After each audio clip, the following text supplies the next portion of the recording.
తాకట్లో ఉన్న మీ బంగారాన్ని విడిపించి ఆ రోజు ఆన్లైన్ రేటుకి కొంటాం. Sharma gold company. Welcome to Suman TV. సమాజంలో న్యాయం ఏది, అన్యాయం ఏది, జడ్జిమెంట్లు ఎంత వేగంగా వస్తున్నాయంటే సోషల్ మీడియాలో ఇమీడియట్లీ తీర్పు చెప్పేస్తున్నారు. సుప్రీంకోర్టు కంటే వేగంగా తీర్పు చెప్తున్నారు. హైకోర్టు కంటే వేగంగా శక్తిమంతంగా తీర్పులు చెప్తున్నారు. నేను ఈ మాటను చెప్తున్నానంటే కేరళలో జరిగిన ఒక సంఘటన, దీపక్ అనే యువకుడి ఆత్మహత్య కథ తెలిస్తే మీరు కూడా బాధపడతారు. దీపక్ అనే వ్యక్తి ఒక సామాన్యమైన వ్యక్తి, ఒక మిడిల్ క్లాస్లో ఉన్న వ్యక్తి, నిజాయితీగా తన పని తను చేసుకొని వెళ్ళే వ్యక్తి. ఆర్టీసీ బస్సులో ప్రయాణం చేస్తాడు, తను ఉద్యోగం చేసుకుంటాడు, తిరిగి తన ఇంటికి వెళ్ళిపోతాడు. అతని కర్మకాలి 2 రోజుల క్రితం ఆయన కోజికోడ్ నుంచి కర్నూలు వెళ్తున్నాడు. రెగ్యులర్గా కోజికోడ్ నుంచి కర్నూలు వెళ్తాడు, అక్కడ ఉద్యోగం చేసుకుంటాడు, తిరిగి ఇంటికి వస్తాడు. అతని కర్మ కాలిందా లేకపోతే అతనికి యమరూపంలో వచ్చిందా? ఒక ఇన్ఫ్లుయెన్సర్ లేడీ ఇన్ఫ్లుయెన్సర్ మీ స్క్రీన్లో చూస్తున్నారు. ఆ ఇన్ఫ్లుయెన్సర్ ఎవరైతే దీపక్ బస్సులో వెళ్తున్నాడో అదే బస్సులో మొబైల్ ఫోన్ రికార్డ్ చేస్తూ వచ్చింది. ఆమె బస్సులో ప్రయాణం చేస్తున్న వీడియోను కూడా రికార్డ్ చేస్తున్నట్టుగా చాలా స్పష్టంగా మనకు అర్థమవుతోంది. ఆ ఇన్ఫ్లుయెన్సర్ ఏం చేసిందంటే, బస్సులో గుంపుగా ఉన్నారు జనాలు. ఆ దీపక్ అనే వ్యక్తి చూడండి, మీరు వీడియోలో చూడొచ్చు. దీపక్ అనే వ్యక్తి లేడీస్ ఉన్నారు చుట్టుముట్టు, అతని చుట్టూ అక్కడ నిల్చొని ఉన్నాడు. అతను బస్సులో మహిళల్ని వేధిస్తున్నాడు, అసభ్యంగా ప్రవర్తిస్తున్నాడు. అతని వల్ల మొత్తం మహిళలంతా ఇబ్బంది పడుతున్నారని చెప్పే విధంగా తన సోషల్ మీడియా అకౌంట్లో ఈ వీడియోని రికార్డ్ చేసి, ఈ వీడియోని పోస్ట్ చేసి, ఆ వ్యక్తి మహిళల్ని ఆర్టీసీ బస్సుల్లో లైంగికంగా వేధిస్తున్నాడు, అసభ్యంగా ప్రవర్తిస్తున్నాడంటూ పోస్ట్ చేసింది. ఆ వీడియోని ఒకసారి గమనించండి. తను సెల్ఫీ వీడియో రికార్డ్ చేసుకుని ఆ వ్యక్తి దగ్గరికి వెళ్ళి నిలబడి చూడండి, తన శరీరం ఆ వ్యక్తికి తాకేటట్టుగా నిలబడి, పురుషులు బస్సుల్లో అసభ్యంగా ప్రవర్తిస్తున్నారు, ఈ వ్యక్తి నాతో అసభ్యంగా ప్రవర్తించాడు అని చెప్పేసి వీడియోని పోస్ట్ చేసేసింది.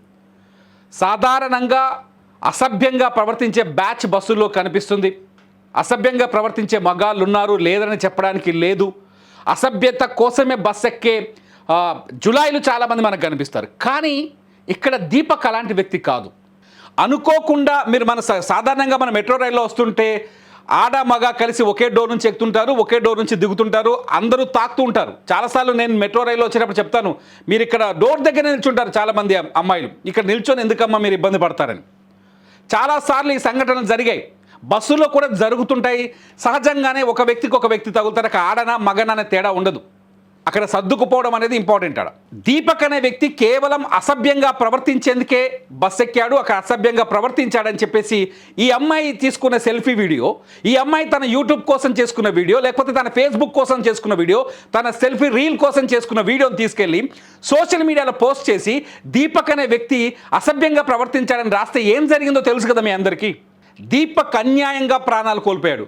ఆ వీడియో వైరల్ అయిపోవడం, తన కుటుంబంలో అతనికి పరువు పోవటం, తను చేయని తప్పుకి చేసినట్టుగా ప్రొజెక్ట్ అయిపోవడం, తన కుటుంబం అతన్ని ప్రశ్నించడం, స్నేహితులు చీదరించుకోవడం, తోటి మహిళలు అసభ్యంగా చూడడం, నీచంగా చూడడం, ఇవన్నీ తట్టుకోలేక దీపక్ ఆత్మహత్య చేసుకున్నాడు.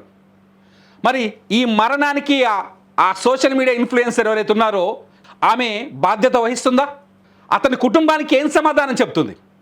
చాలామందిని చూసాం ఈ మధ్యకాలంలో. శ్రీశైలంలో ఒక ఇన్ఫ్లుయెన్సర్ నా పైన ఏదో జరిగిందని చెప్పేసి దొంగ దాడి చేసే ప్రయత్నం చేశారని చెప్పేసి ఆమె ఒక వీడియో రిలీజ్ చేసింది. ఏకంగా పోలీసులు హడావిడి చేశారు కూడా. సరైన నిర్ణయం తీసుకునే ముందు ఆలోచించండి. తప్పు చేసే వాళ్ళు ఉంటే వాళ్ళని పట్టించండి. ఈ వీడియోలో నేను అడగాలనుకుంటున్నాను ఏంటంటే, అతను అసభ్యంగా ప్రవర్తించినుంటే దీపక్ అనే వ్యక్తి అక్కడే లాగి చెంపకాయ కొడితే అయిపోయేది కదా. దీపక్ని అక్కడే దవడ పగిలేలా కొడితే అక్కడ ఉన్న వాళ్ళందరూ అతన్ని తీసుకెళ్లి పోలీసులకు అప్పగించేవారు కదా. అతను తప్పు చేస్తున్నాడు చూడండి అని ఇలా మొబైల్ రికార్డ్ చేసి దాన్ని సోషల్ మీడియాలో పోస్ట్ చేయడం వల్ల అమాయకుడైన వ్యక్తి ప్రాణాలు కోల్పోయాడు కదా.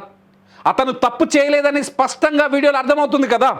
నా ఉద్దేశం ఏంటంటే, దయచేసి జులాయిల్ని, నీచుల్ని వేటాడండి, వాళ్ళని శిక్షించండి, వాళ్ళు తప్పులు చేస్తే వాళ్ళని పోలీసులకు అప్పగించండి, వాళ్ళ బండారాన్ని బయట పెట్టండి. కానీ మనం వ్యక్తిగతంగా ఫేమస్ అవడం కోసమో, ప్రభావితం చేసే వ్యక్తులుగా మారాలనే ఉద్దేశంతోనో, లేకపోతే ఇన్ఫ్లుయెన్సర్స్గా మారాలనే ఉద్దేశంతోనో అమాయకులైన వ్యక్తులపైన నిందలు వేయకండి. ఈ ఇన్సిడెంట్లో చాలా స్పష్టంగా అర్థమవుతోంది ఈ అమ్మాయి వల్లే దీపక్ తన కుటుంబాన్ని ఇవాళ అనాథన చేసి వెళ్ళిపోయాడు. చిన్న ఎమోషన్తో దీపక్ ఆత్మహత్య చేసుకోవడంతో ఆ కుటుంబం ఇవాళ తీరని బాధను అనుభవిస్తుంది. ఎట్ ది సేమ్ టైం దీనిపైన సోషల్ మీడియాలో ట్రోలింగ్ స్టార్ట్ అయ్యాయి. మీరు అబ్జర్వ్ చేయొచ్చు. చూడండి, ఒక వ్యక్తి బస్ ఎక్కేటప్పుడు చుట్టూ ఆటోలు అట్టపెట్టలు కట్టుకొని ఒక బాక్స్ కట్టుకొని బస్ ఎక్కుతున్నాడు. సోషల్ మీడియాలో అనేకమైన ఇమేజ్లు వస్తున్నాయి. సోషల్ మీడియాలో చూడండి, ఈ వ్యక్తి ఒక అట్టపెట్ట పట్టుకొని ఆర్టీసీ బస్సులో ఎక్కి ప్రయాణించే ప్రయత్నం చేస్తున్నాడు. ఆఖరికి బస్ స్టాండ్లో సీట్ల పక్కన కూర్చోవాలంటే పక్కన అట్ట పెట్టుకొని కూర్చోండి. చూడండి, ఈ సీన్లు చూస్తేనే మీకు అర్థమవుతుంది ఏంటో తెలుసా? ఈ సీన్లో కనిపిస్తున్న మహిళలు కూడా ఆ సోషల్ మీడియా ఇన్ఫ్లుయెన్సర్ ఎవరైతే ఉన్నారో తను తప్పు చేస్తుందని నిరూపించడం కోసం, ఆ మహిళకు అర్థమయ్యేటట్టు చేయడం కోసం, ఆ యువతికి అర్థమయ్యేటట్టు చేయడం కోసమే మహిళలు కూడా కోఆపరేట్ చేసి ఈ సీన్స్ని రికార్డ్ చేసి సోషల్ మీడియాలో పెడుతున్నారు. చాలా స్పష్టంగా అన్యాయంగా ఒక వ్యక్తిని బలి తీసుకున్న ఆ మహిళకి, ఆ యువతికి ఎటువంటి శిక్ష వేయాలి? మీరేమనుకుంటున్నారు? దీపక్ అనే వ్యక్తి ప్రాణాలు పోవడానికి కారణమైన మహిళకి ఎటువంటి శిక్ష వేయాలన్నది ఈ వీడియో కింద మీరే కామెంట్ చేయండి. అప్డేట్స్ కోసం చూస్తూనే ఉండండి సుమన్ టీవీ.